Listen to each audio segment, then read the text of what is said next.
Warahmatullahi wabarakatuh. Baik, bismillah, alhamdulillah. Assalatu wassalamu ala rasulillah wa ala alihi wa sahbihi wa mawala.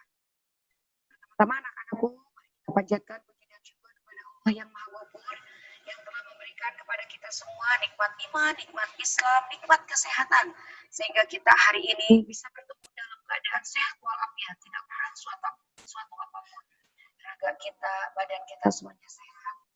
Selamat dan salam senantiasa kita kirimkan kepada insan suri tauladan kita Nabi besar Nabi Muhammad Sallallahu Alaihi Wasallam. Anak-anak, kabar kalian hari ini? Alhamdulillah pada kesempatan ini bisa bertemu lagi dengan kalian dalam keadaan sehat walafiat, tentunya di materi awal ya.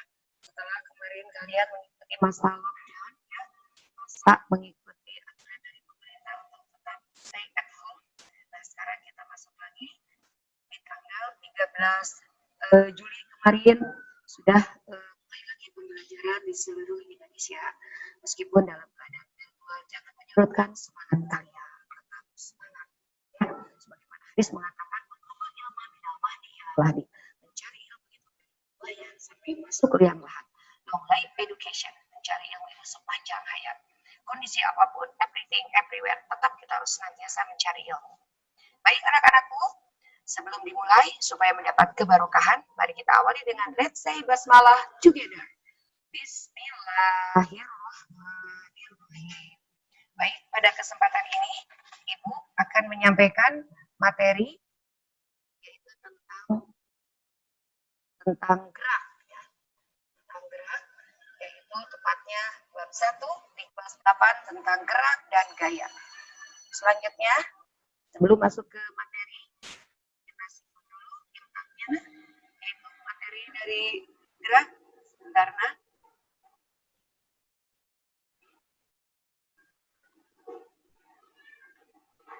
Materi dari gerak kita singgung imtaknya yaitu ada di surat Asy-Syu'ara ayat 219 yaitu qulubaka fi sajidin, yang artinya dan melihat pula perubahan gerak badanmu di antara orang-orang yang sujud ya, jelas di sini kita mengadakan gerakan di dalam sholat ya. Kemudian kalian juga bergerak dari rumah ke sekolah, dari tempat belajar di rumah ke dapur, ke belakang, pagi kita tidur, kita bangun, kita mandi, kita melakukan aktivitas, sholat, dan lain sebagainya, makan, minum, disuruh. Nah, itu adalah contoh-contoh gerak dalam kehidupan sehari-hari.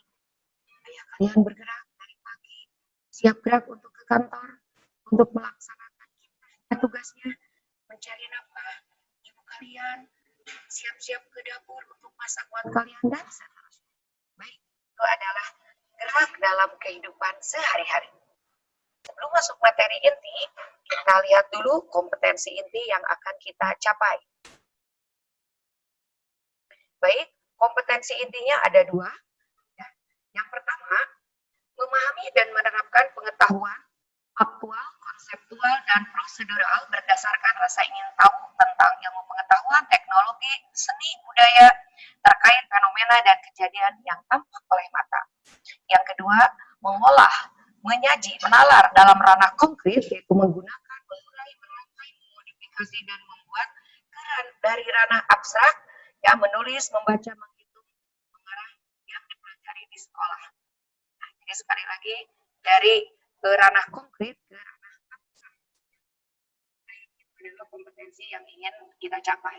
Selanjutnya, HD dalam hal ini titik 3.1 dan 4.1, yaitu yang pertama, memahami gerak lurus, pengaruh gaya terhadap gerak, serta penerapannya pada gerak makhluk hidup dan gerak benda dalam kehidupan sehari-hari. 4.1 kita akan melakukan penyelidikan tentang gerak pada makhluk hidup, percobaan tentang pengaruh gaya terhadap gerak. Selanjutnya, indikator yang ingin kita capai ada 4. Yang pertama, peserta didik dapat mengidentifikasi gerak dan jenis-jenisnya. Yang kedua, peserta didik mendeskripsikan pengertian kelajuan dan kecepatan. Yang ketiga, peserta didik dapat mengidentifikasi ciri GLB dan GLBB. Yang keempat, peserta didik dapat mendeskripsikan percepatan sebagai perubahan kecepatan setiap waktu. Selanjutnya, indikator yang lain, peserta didik dapat mengidentifikasi gaya dan sifat-sifatnya. Peserta didik dapat menyusun konsep pengertian gaya gesek pada berbagai permukaan yang berbeda, mulai kekasaran, permukaan benda yang licin, agak kasar, dan yang kasar. Ketiga, peserta didik dapat mendeskripsikan hukum-hukum Newton. Kita ketahui ada hukum Newton 1, 2, dan 3. Dan yang terakhir, peserta didik dapat mengidentifikasi penyebab timbulnya gaya berat dan gaya normal. Selanjutnya, tujuan pembelajaran pada kesempatan kali ini kurang lebih ada 12, tapi secara keseluruhan dibagi menjadi 2 atau 3 kali pertemuan ya. Virtual kali ini 1 jamnya adalah 35 menit. Dan pada kesempatan ini yang bisa tercapai. Minimal ada 8 atau 6, 7 atau 6 item ya. Yang pertama, kita bisa mendefinisikan tentang gerak ya, tujuan pembelajaran kali ini. Apa sih gerak itu? Yang kedua, membedakan gerak menurut keadaannya dan menurut lintasannya. Yang ketiga, mendefinisikan kecepatan sebagai jarak tempuh yang satuan waktu. Dan yang keempat, mendeskripsikan karakteristik GLB, mendefinisikan percepatan sebagai perubahan kecepatan tiap satuan waktu. Dan yang keenam, mendeskripsikan tentang karakteristik GLBB. Yang ketujuh, mendefinisikan tentang gaya. Selanjutnya, poin 8 sampai 12 mungkin next time ya. Minimal kita kita masuk di definisi ranah gerak. Ya. Nah, tadi di awal sudah Ibu ilustrasikan. Kalian pagi-pagi bergerak dari tempat tidur beranjak menuju toilet, menuju kamar mandi untuk melakukan aktivitas di kamar mandi tentunya ya. Dari mulai mandi, kemudian bersih-bersih, kemudian duduk, breakfast, siap-siap ke sekolah, siap-siap virtual, stay on di depan laptopnya. Nah, itu adalah contoh gerak. Ayah bunda kalian siap-siap bergerak, ibu yang ke pasar, ayah yang bekerja ke kantor, bekerja, siapin mobilnya, manasin mobilnya, mesinnya, motornya, dan semuanya. Nah, semua itu bergerak. Pagi-pagi pokoknya siap gerak. Kita masuk di gerak. Gerak adalah suatu benda dikatakan bergerak terhadap suatu tujuan, terhadap benda lain jika jarak atau posisi antar keduanya berubah. Kalian meninggalkan dari tempat tidur ke toilet, bergerak, badan kalian bergerak, meninggalkan titik acuan A dalam hal ini tempat tidur, kamarnya, bergerak menuju B, yaitu toilet, menuju kamar mandi. Nah, itu ya. Ayah kalian bergerak, jam 7 bergerak meninggalkan rumahnya, mengendarai mobil menuju kantor ke Cianjur Kota umpamanya. Kayak ibu bergerak, bunda dari Honda, bergerak sama my husband, bergerak menuju Al-Azhar. Suami ibu bergerak lagi menuju kantornya di kantor penyuluh di Ciracas. Nah, itu juga bergerak. Berikutnya,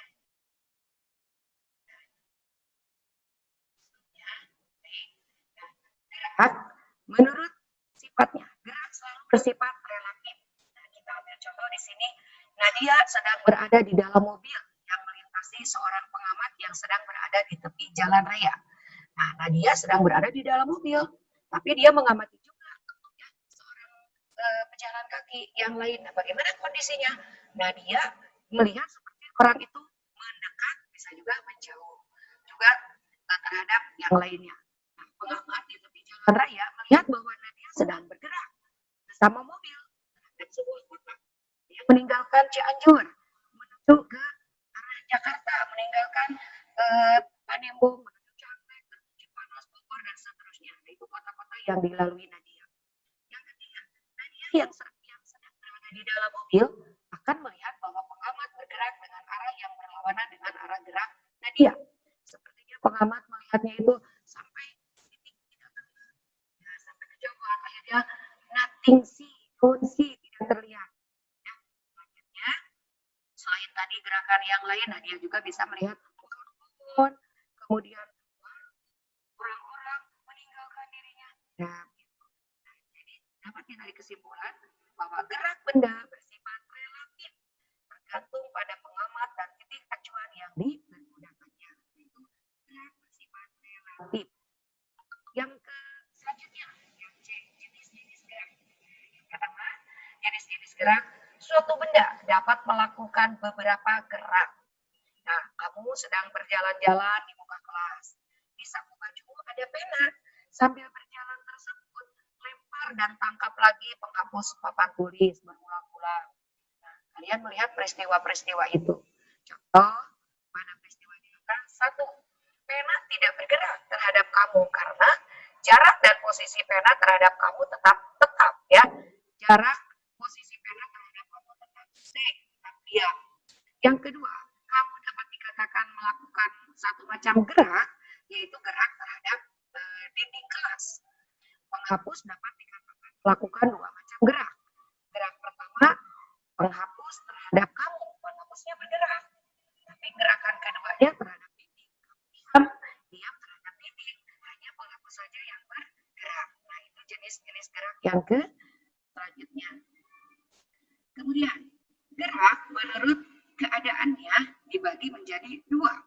Yang pertama, gerak yang sebenarnya, artinya adalah gerak suatu benda yang diakibatkan oleh perubahan jarak dan atau posisi benda terhadap titik acuan.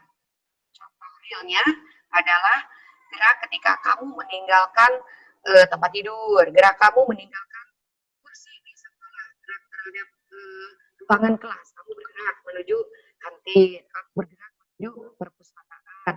Nah, kalian bergerak meninggalkan posisi acuan titik A menuju acuan B. Nah, itu ada perubahan jarak. Contoh yang kedua adalah gerak semu. Nah, gerak semu adalah gerakan suatu benda yang sebenarnya diam. Namun oleh pengamat teramati bahwa benda tersebut seolah-olah bergerak. Contohnya tadi sudah Ibu sampaikan, yaitu gerak kalian ketika di mobil, seolah-olah melihat pohon-pohon, melihat tiang listrik, orang-orang seperti kalau kita menuju arah mobil itu mendekat. Tetapi apabila mobil kita meninggalkan, seolah-olah benda tersebut menjauh. Gerak yang lain adalah gerak semu, yaitu gerak ketika terbit matahari, terbenam di barat, seolah-olah matahari itu bergerak, tetapi sesungguhnya bumi yang bergerak terhadap matahari. Semu dan gerak real, Ibu rasa cukup, ya, itu gerak menurut keadaan benda. Selanjutnya, gerak menurut lintasannya. Nah, menurut lintasannya, anak-anakku, ada 4. Nah, yang pertama, gerak lurus, yaitu gerak dengan lintasan lurus. Nah, contohnya adalah gerak ketika kereta api terhadap lintasannya, terhadap relnya, gerak pesawat ketika meninggalkan landasannya, gerak mobil meninggalkan terminal, dan seterusnya. Berikutnya, gerak melingkar.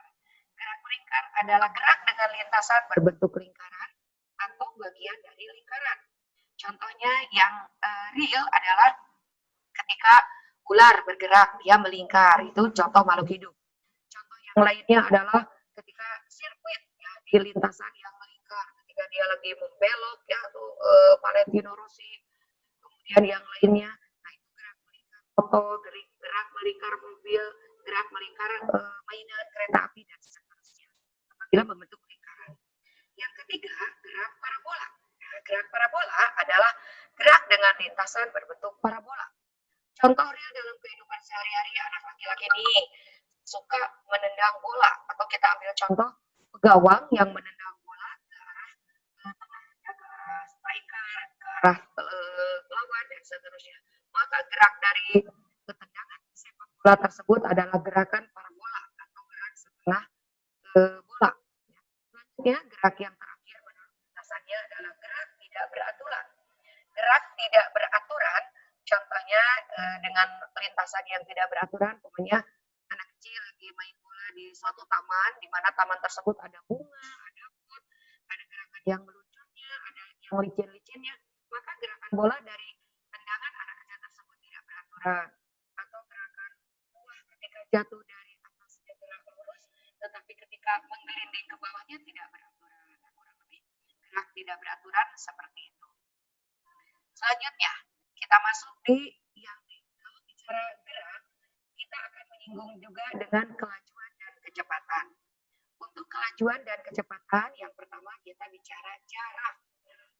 Jarak dihitung seberapa jauh benda itu telah bergerak. Kita akan dengan jarak. Setelah meninggalkan titik acuan sebagai posisi awal. Coba Ibu tanya, kalau jarak dari Cianjur ke Bandung, itu berapa kilo nah jaraknya? Nah, betul. Jaraknya adalah 65 kilometer. Baik. Selanjutnya, jarak dari Cianjur ke Jakarta, jarak dari rumah kalian ke sekolah, ke SMP Islam Al Azhar 20 berapa.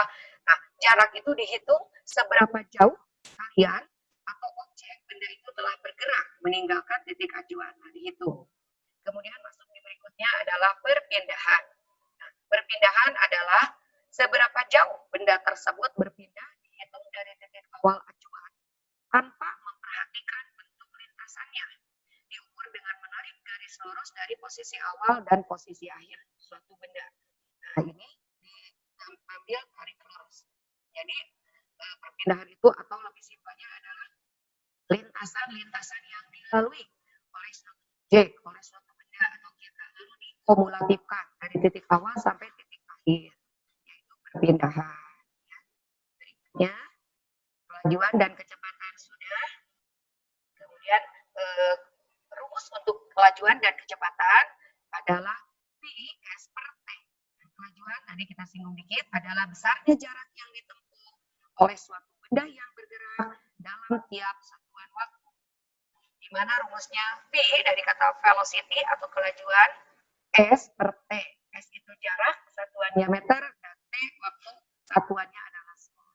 Baik, mungkin karena waktu yang membatasi, jika ada pertanyaan, ada di uji kompetensi, Ibu PRK, silakan homework-nya dikerjakan, boleh kirim ke Google Classroom kelas 8B. Nomor kodenya sudah Ibu sampaikan, di grup ada, ke Ibu Wali kelas juga ada. Silakan kalau ada soal, kalian isi lalu kirim di sana. Ketika ada pertanyaan juga, boleh kalian cantumkan di sana. Itu saja mungkin yang dapat Ibu sampaikan pada kesempatan ini. Kurang lebihnya, Ibu mohon maaf. Kekurangannya, kealpaan Ibu semata, kelebihannya adalah ilmu dari Allah yang tetap lewat lisan Ibu. Itu saja yang dapat Ibu sampaikan pada kesempatan ini. Terima kasih atas waktunya. Next time to be continue. Baik anak-anakku, kita akhiri dengan let's say Alhamdulillah together. Alhamdulillahirabbil alamin. Assalamualaikum warahmatullahi wabarakatuh.